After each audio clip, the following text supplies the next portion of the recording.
일제강점기에 주요 친일파가 보유했던 땅이 서울 면적의 13배인 1억 3천만 평인 것으로 조사됐습니다. 각 지방자치단체가 의혹을 가지고 추진했던 조상 땅 찾아주기 운동의 실제 혜택은 친일파 후손들에게 돌아간 것으로 드러났습니다. 조상의 땅을 되찾겠다는 친일파 후손들과 그들로부터 절을 지키겠다는 스님들과의 소송 사건 얼마 전에 전해드렸죠.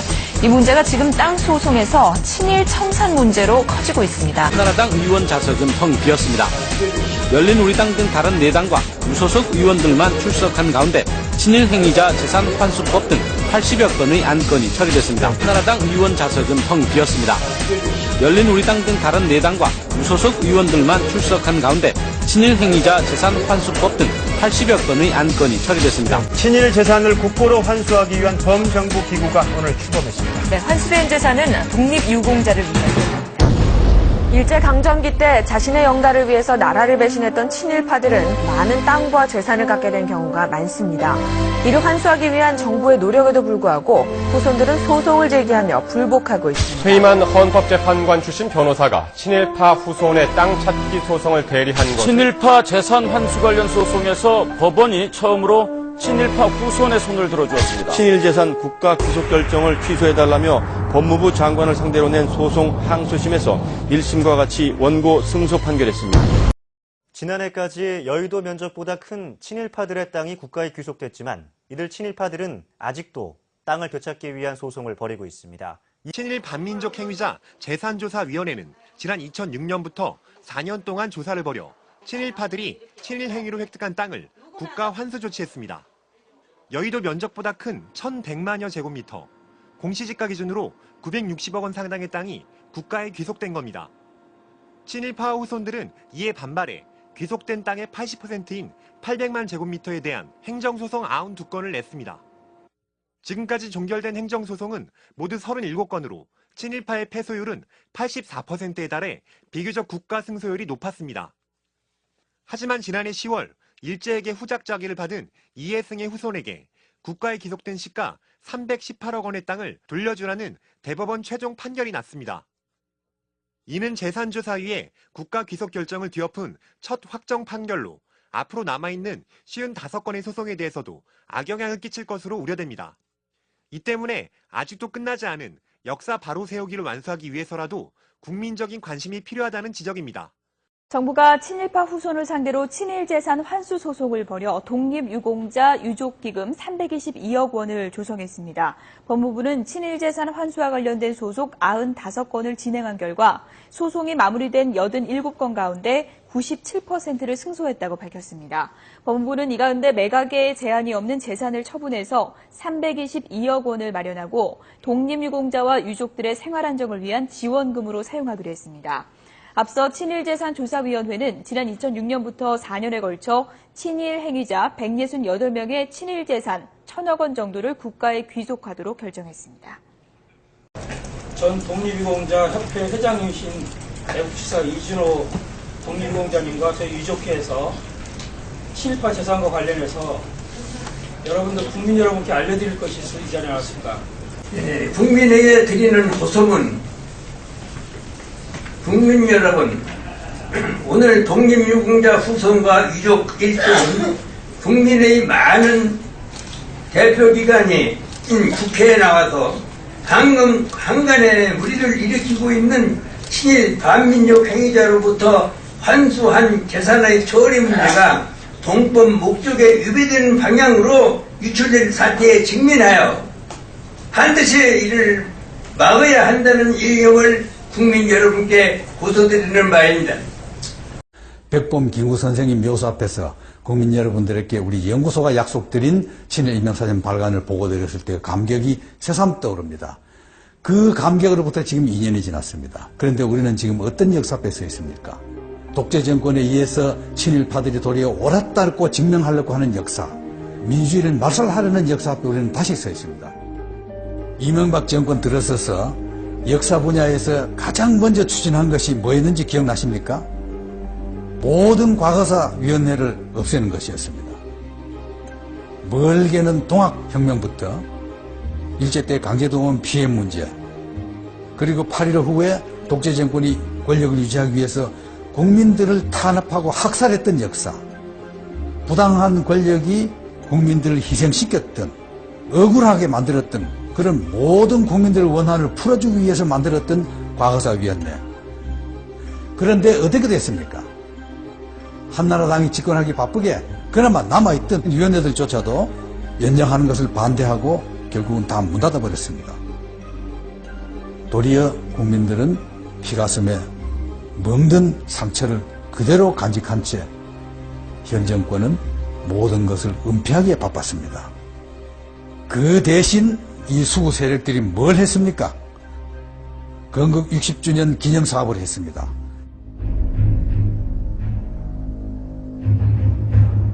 건국 60년, 이 의의 속에는 친일 세력들의 엄청난 음모가 숨어있다고 봐야 됩니다. 임시정부는 독립국가를 대표한 게 아니고 실제로 국가 운영한 적도 없다. 그러니 우리 민주주의의 실제 출발은 1948년 8월 대한민국 건국이라고 봐야 한다.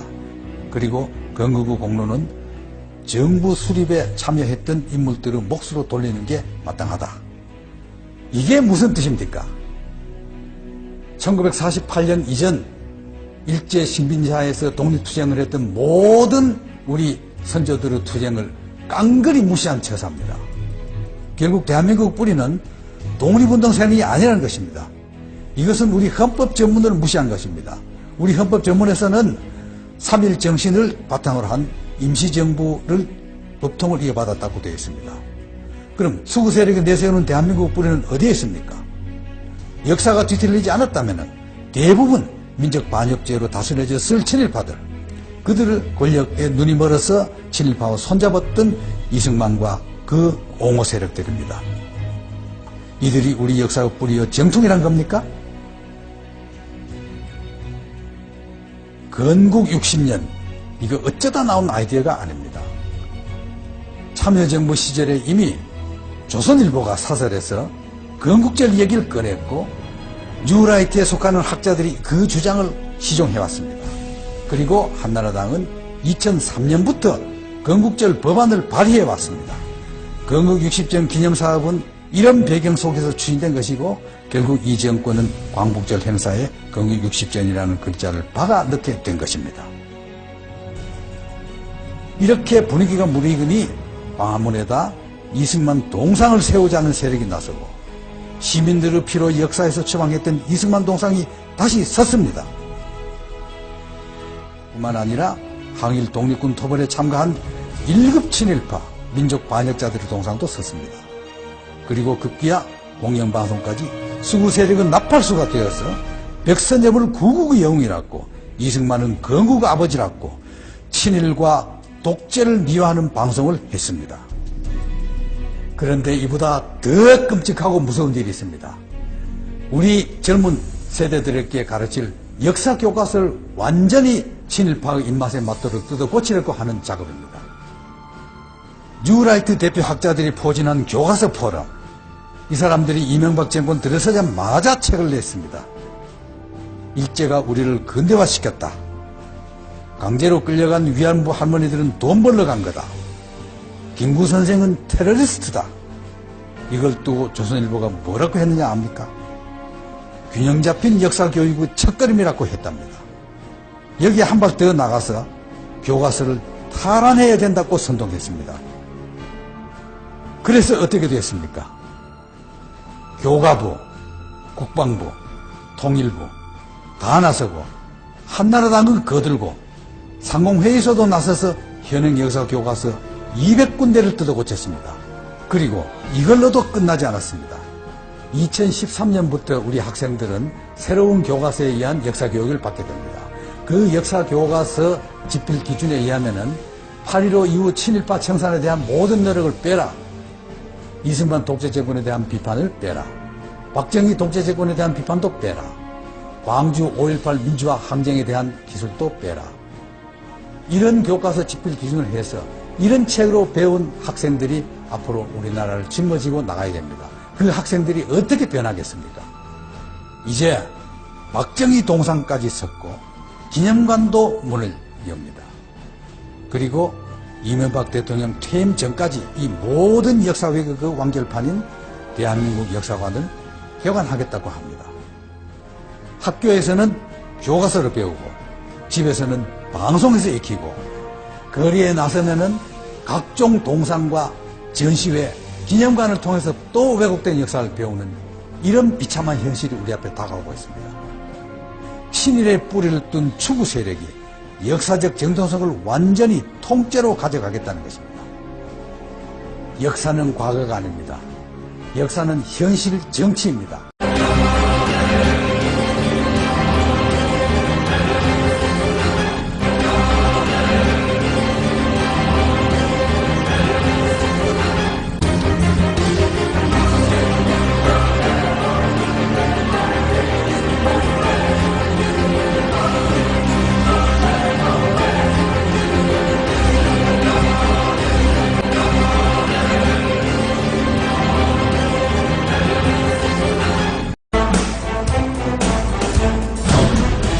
그때 다시 한번 큰 위기가 닥쳤습니다.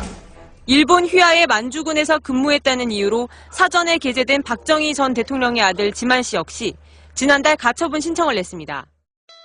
사태는 심각했습니다. 사전 발간 자체가 불법이 될 수도 있는 상황이었습니다.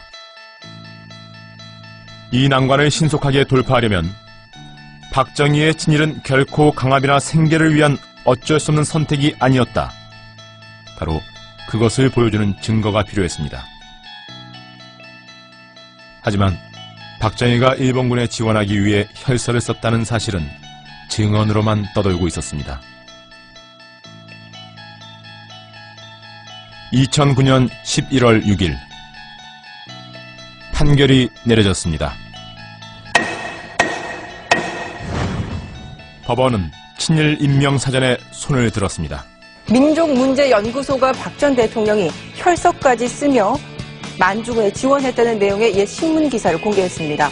연령 초과로 만주군 군관직에 1차 탈락했던 박 전 대통령이 재차 응모하면서 혈서와 함께 일본인으로서 수치스럽지 않을 만큼의 정신과 기백으로 목숨을 다해 충성하겠다는 내용의 편지를 제출했다고 기록돼 있습니다.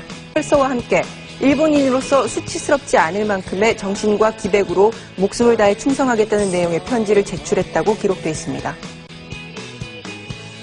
그동안 연구소는 해외에서도 자료 조사를 진행해왔고 그 과정에서 박정희의 혈서 지원 기사를 발견했던 것입니다. 역사의 진실은 결코 감출 수 없습니다. 누군가는 반드시 그것을 기억하고 기록합니다. 미 군정은 자신들의 지배력을 강화하기 위해서 치밀한 작전을 펼치기 시작했다.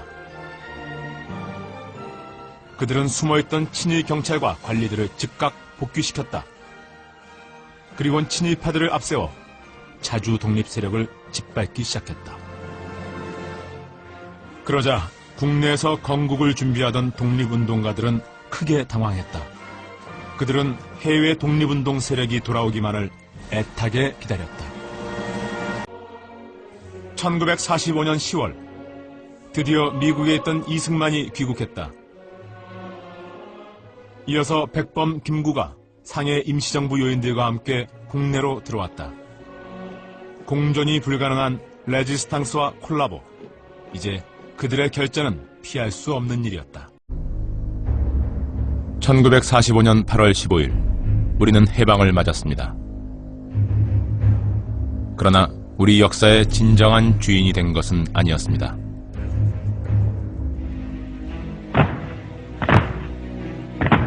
미군이 남한에 진주했고 미군정은 지배력을 확대하기 위해 친일파들에게 사익길을 터주고 이용합니다.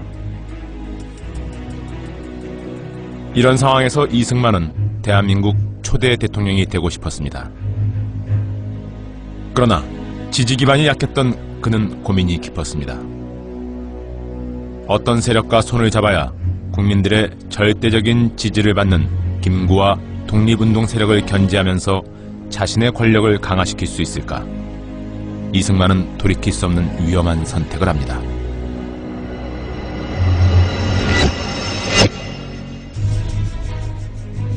그는 친일파와 손을 잡았고 그들은 독립운동 세력을 청산해 나갑니다.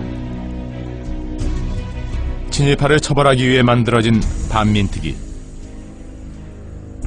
이곳에도 친일 경찰들이 나타났습니다.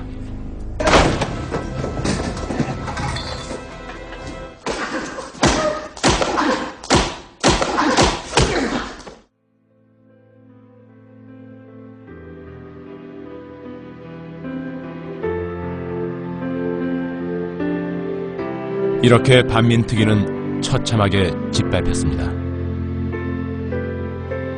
그러나 이것이 끝이 아니었습니다.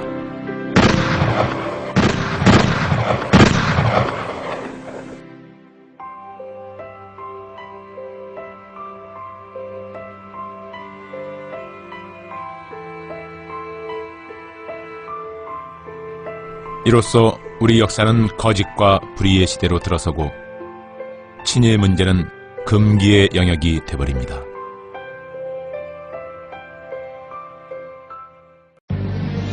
대한민국이 출범할 당시에도 일제 잔재를 청산하지 못한 채 오히려 친일 협력자들은 국가의 요직을 독점했습니다.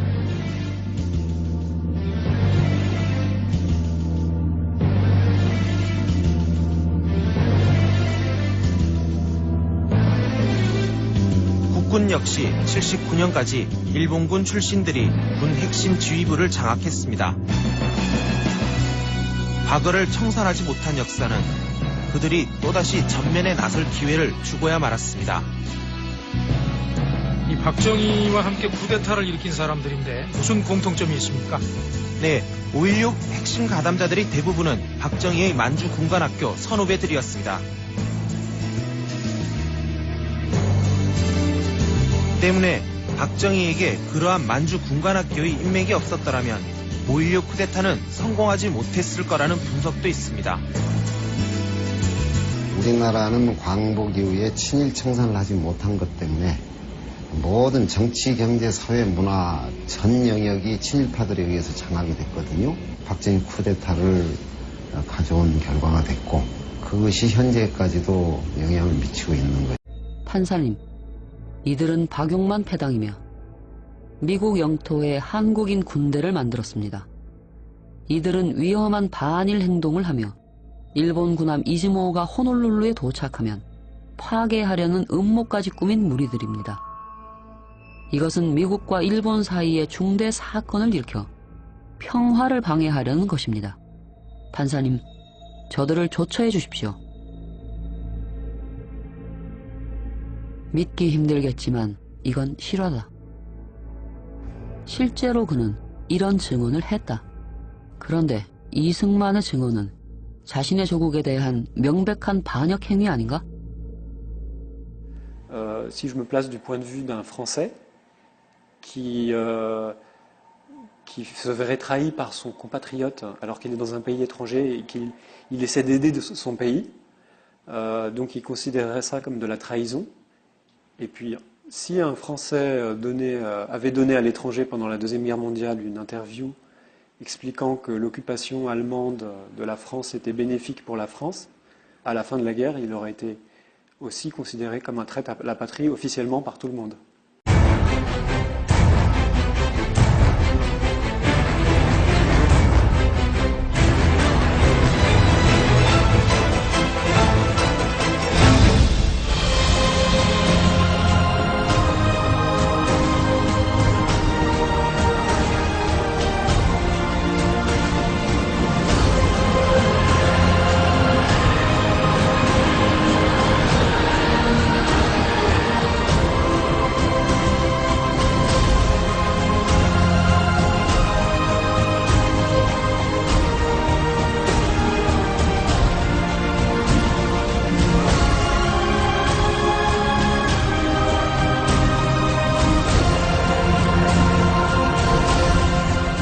일본군을 탈출한다고 하는 것은 일본군에게 엄청난 동요를 가져와서 일본군에게 큰 타격을 주는 그러한 상황이었습니다. 김준혁과 같은 이런 지식인 청년들이 자신을 희생해가면서 독립운동에 참여했던 이 정신, 이것이 독립을 쟁취할 수 있었던 원동력이 되었습니다. 김준영, 대한민국의 영원한 광복군으로 당신을 기억합니다. 의 친일 재산 1,000억 원 정도를 국가에 귀속하도록 결정했습니다. 전 독립유공자 협회 회장이신 애국지사 이준호 독립유공자님과 저희 유족회에서 친일파 재산과 관련해서 국민 여러분께 알려드릴 것이 있어 이 자리에 나왔습니다. 네, 국민에게 드리는 호소문. 국민 여러분, 오늘 독립유공자 후손과 유족 일족은 국민의 많은 대표기관이 국회에 나와서 한간에 무리를 일으키고 있는 친일 반민족 행위자로부터 환수한 재산의 처리 문제가 동법 목적에 위배되는 방향으로 유출된 사태에 직면하여 반드시 이를 막아야 한다는 일념을 국민 여러분께 고소드리는 바입니다. 백범 김구 선생님 묘소 앞에서 국민 여러분들에게 우리 연구소가 약속드린 친일 인명사전 발간을 보고드렸을 때 감격이 새삼 떠오릅니다. 그 감격으로부터 지금 2년이 지났습니다. 그런데 우리는 지금 어떤 역사 앞에 서 있습니까? 독재 정권에 의해서 친일파들이 도리어 옳았다고 증명하려고 하는 역사, 민주주의를 말살하려는 역사 앞에 우리는 다시 서 있습니다. 이명박 정권 들어서서 역사 분야에서 가장 먼저 추진한 것이 뭐였는지 기억나십니까? 모든 과거사위원회를 없애는 것이었습니다.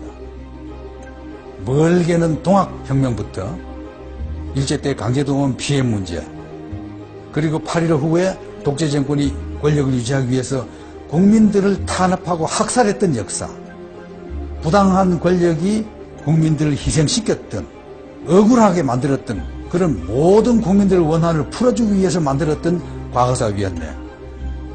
그런데 어떻게 됐습니까? 한나라당이 집권하기 바쁘게 그나마 남아있던 위원회들조차도 연장하는 것을 반대하고 결국은 다 문 닫아버렸습니다. 도리어 국민들은 피가슴에 멍든 상처를 그대로 간직한 채 현 정권은 모든 것을 은폐하기에 바빴습니다. 그 대신 이 수구 세력들이 뭘 했습니까? 건국 60주년 기념사업을 했습니다.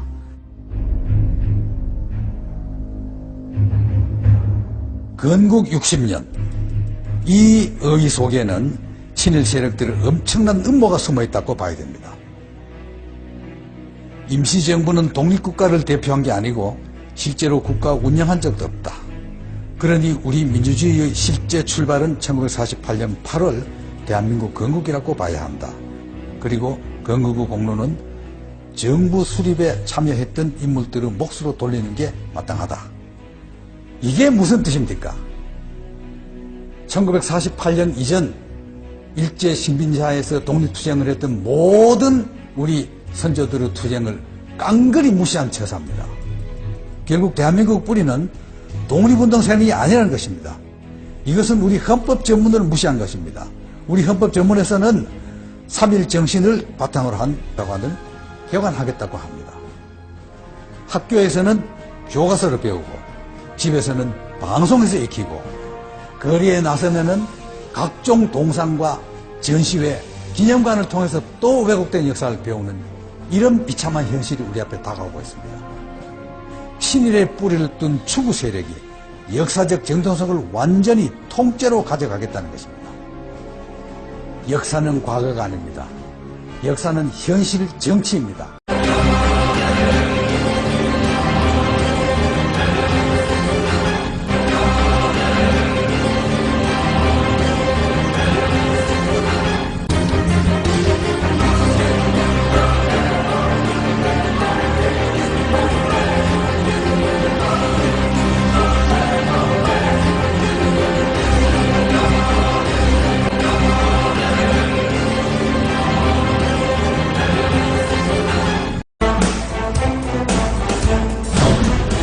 그때 다시 한번 큰 위기가 닥쳤습니다.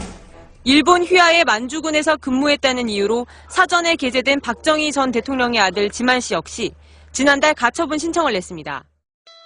사태는 심각했습니다. 사전 발간 자체가 불법이 될 수도 있는 상황이었습니다. 이 난관을 신속하게 돌파하려면 박정희의 친일은 결코 강압이나 생계를 위한 어쩔 수 없는 선택이 아니었다. 바로 그것을 보여주는 증거가 필요했습니다. 하지만 박정희가 일본군에 지원하기 위해 혈서를 썼다는 사실은 증언으로만 떠돌고 있었습니다. 2009년 11월 6일 판결이 내려졌습니다. 법원은 친일 임명사전에 손을 들었습니다. 민족문제연구소가 박 전 대통령이 혈서까지 쓰며 만주군에 지원했다는 내용의 옛 신문 기사를 공개했습니다. 연령 초과로 만주군 군관직에 1차 탈락했던 박 전 대통령이 재차 응모하면서 혈서와 함께 일본인으로서 수치스럽지 않을 만큼의 정신과 기백으로 목숨을 다해 충성하겠다는 내용의 편지를 제출했다고 기록돼 있습니다. 혈서와 함께 일본인으로서 수치스럽지 않을 만큼의 정신과 기백으로 목숨을 다해 충성하겠다는 내용의 편지를 제출했다고 기록돼 있습니다. 그동안 연구소는 해외에서도 자료 조사를 진행해왔고 그 과정에서 박정희의 혈서 지원 기사를 발견했던 것입니다. 역사의 진실은 결코 감출 수 없습니다. 누군가는 반드시 그것을 기억하고 기록합니다. 미 군정은 자신들의 지배력을 강화하기 위해서 치밀한 작전을 펼치기 시작했다. 그들은 숨어있던 친일 경찰과 관리들을 즉각 복귀시켰다. 그리고는 친일파들을 앞세워 자주 독립 세력을 짓밟기 시작했다. 그러자 국내에서 건국을 준비하던 독립운동 임시정부를 법통을 이어받았다고 되어 있습니다. 그럼 수구 세력이 내세우는 대한민국 뿌리는 어디에 있습니까? 역사가 뒤틀리지 않았다면 대부분 민족 반역죄로 다스려졌을 친일파들, 그들을 권력에 눈이 멀어서 친일파와 손잡았던 이승만과 그 옹호 세력들입니다. 이들이 우리 역사의 뿌리여 정통이란 겁니까? 건국 60년, 이거 어쩌다 나온 아이디어가 아닙니다. 참여정부 시절에 이미 조선일보가 사설에서 건국절 얘기를 꺼냈고 뉴라이트에 속하는 학자들이 그 주장을 시종해왔습니다. 그리고 한나라당은 2003년부터 건국절 법안을 발의해왔습니다. 건국 60전 기념사업은 이런 배경 속에서 추진된 것이고 결국 이 정권은 광복절 행사에 건국 60전이라는 글자를 박아 넣게 된 것입니다. 이렇게 분위기가 무르익으니 광화문에다 이승만 동상을 세우자는 세력이 나서고 시민들의 피로 역사에서 처방했던 이승만 동상이 다시 섰습니다. 뿐만 아니라 항일 독립군 토벌에 참가한 1급 친일파 민족 반역자들의 동상도 섰습니다. 그리고 급기야 공영방송까지 수구 세력은 나팔수가 되어서 백선엽을 구국의 영웅이라고 이승만은 건국의 아버지라고 친일과 독재를 미화하는 방송을 했습니다. 그런데 이보다 더 끔찍하고 무서운 일이 있습니다. 우리 젊은 세대들에게 가르칠 역사 교과서를 완전히 친일파의 입맛에 맞도록 뜯어 고치려고 하는 작업입니다. 뉴라이트 대표 학자들이 포진한 교과서 포럼, 이 사람들이 이명박 정권 들어서자마자 책을 냈습니다. 일제가 우리를 근대화시켰다. 강제로 끌려간 위안부 할머니들은 돈 벌러 간 거다. 김구 선생은 테러리스트다. 이걸 두고 조선일보가 뭐라고 했느냐 압니까? 균형 잡힌 역사교육의 첫걸음이라고 했답니다. 여기에 한 발 더 나가서 교과서를 탈환해야 된다고 선동했습니다. 그래서 어떻게 됐습니까? 교과부, 국방부, 통일부 다 나서고 한나라당은 거들고 상공회의소도 나서서 현행 역사교과서 200군데를 뜯어 고쳤습니다. 그리고 이걸로도 끝나지 않았습니다. 2013년부터 우리 학생들은 새로운 교과서에 의한 역사교육을 받게 됩니다. 그 역사교과서 집필 기준에 의하면 8.15 이후 친일파 청산에 대한 모든 노력을 빼라. 이승만 독재정권에 대한 비판을 빼라. 박정희 독재정권에 대한 비판도 빼라. 광주 5.18 민주화 항쟁에 대한 기술도 빼라. 이런 교과서 집필 기준을 해서 이런 책으로 배운 학생들이 앞으로 우리나라를 짊어지고 나가야 됩니다. 그 학생들이 어떻게 변하겠습니까? 이제 박정희 동상까지 섰고 기념관도 문을 엽니다. 그리고 이명박 대통령 퇴임 전까지 이 모든 역사 왜곡의 완결판인 대한민국 역사가들은 크게 당황했다. 그들은 해외 독립운동 세력이 돌아오기만을 애타게 기다렸다. 1945년 10월 드디어 미국에 있던 이승만이 귀국했다.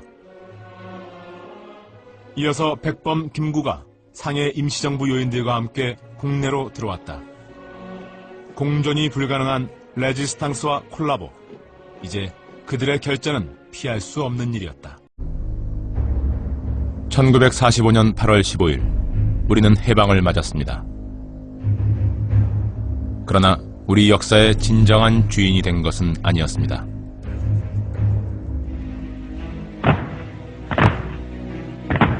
미군이 남한에 진주했고 미군정은 지배력을 확대하기 위해 친일파들에게 사익길을 터주고 이용합니다. 이런 상황에서 이승만은 대한민국 초대 대통령이 되고 싶었습니다. 그러나 지지 기반이 약했던 그는 고민이 깊었습니다. 어떤 세력과 손을 잡아야 국민들의 절대적인 지지를 받는 김구와 독립운동 세력을 견제하면서 자신의 권력을 강화시킬 수 있을까? 이승만은 돌이킬 수 없는 위험한 선택을 합니다.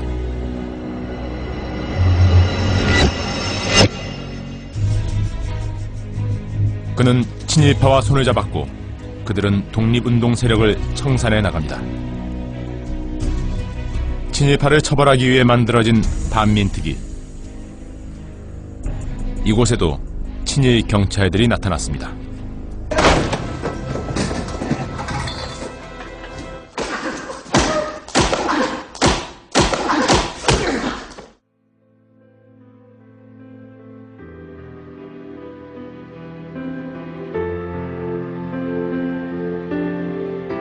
이렇게 반민특위는 처참하게 짓밟혔습니다.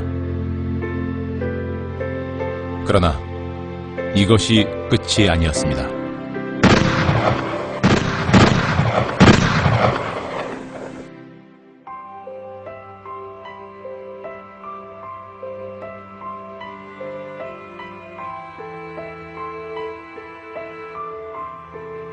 이로써 우리 역사는 거짓과 불의의 시대로 들어서고 친일 문제는 금기의 영역이 되어버립니다.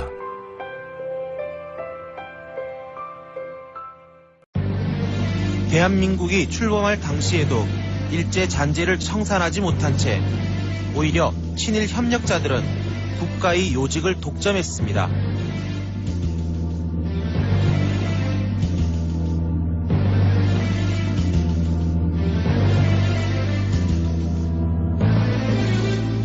국군 역시 79년까지 일본군 출신들이 군 핵심 지휘부를 장악했습니다. 과거를 청산하지 못한 역사는 그들이 또다시 전면에 나설 기회를 주고야 말았습니다. 이 박정희와 함께 일제강점기에 주요 친일파가 보유했던 땅이 서울 면적의 13배인 1억 3천만 평인 것으로 조사됐습니다. 각 지방자치단체가 의혹을 가지고 추진했던 조상 땅 찾아주기 운동의 실제 혜택은 친일파 후손들에게 돌아간 것으로 드러났습니다. 조상의 땅을 되찾겠다는 친일파 후손들과 그들로부터 절을 지키겠다는 스님들과의 소송 사건 얼마 전에 전해드렸죠. 이 문제가 지금 땅 소송에서 친일 청산 문제로 커지고 있습니다. 한나라당 의원 좌석은 텅 비었습니다. 열린우리당 등 다른 4당과 무소속 의원들만 출석한 가운데 친일 행위자 재산 환수법 등 80여 건의 안건이 처리됐습니다. 한나라당 의원 좌석은 텅 비었습니다.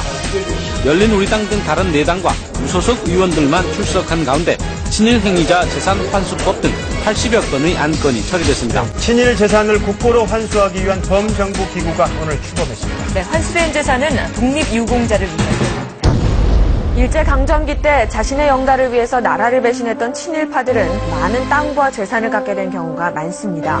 이를 환수하기 위한 정부의 노력에도 불구하고 후손들은 소송을 제기하며 불복하고 있습니다. 퇴임한 헌법재판관 출신 변호사가 친일파 후손의 땅 찾기 소송을 대리한 것. 친일파 재산 환수 관련 소송에서 법원이 처음으로 친일파 후손의 손을 들어주었습니다. 친일 재산 국가 귀속 결정을 취소해달라며 법무부 장관을 상대로 낸 소송 항소심에서 1심과 같이 원고 승소 판결했습니다.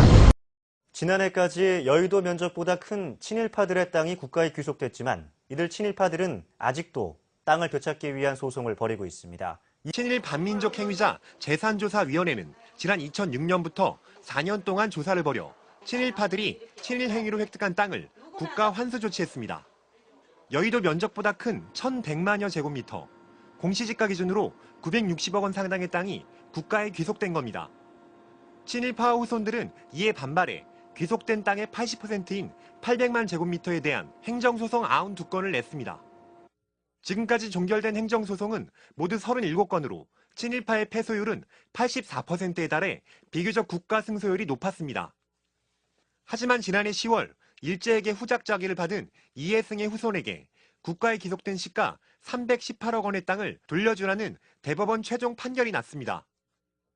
이는 재산조사위의 국가 귀속 결정을 뒤엎은 첫 확정 판결로 앞으로 남아있는 55건의 소송에 대해서도 악영향을 끼칠 것으로 우려됩니다. 이 때문에 아직도 끝나지 않은 역사 바로 세우기를 완수하기 위해서라도 국민적인 관심이 필요하다는 지적입니다. 정부가 친일파 후손을 상대로 친일재산 환수 소송을 벌여 독립유공자 유족기금 322억 원을 조성했습니다.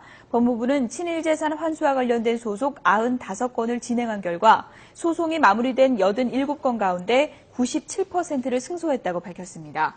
법무부는 이 가운데 매각에 제한이 없는 재산을 처분해서 322억 원을 마련하고 독립유공자와 유족들의 생활 안정을 위한 지원금으로 사용하기로 했습니다. 앞서 친일재산조사위원회는 지난 2006년부터 4년에 걸쳐 친일 행위자 168명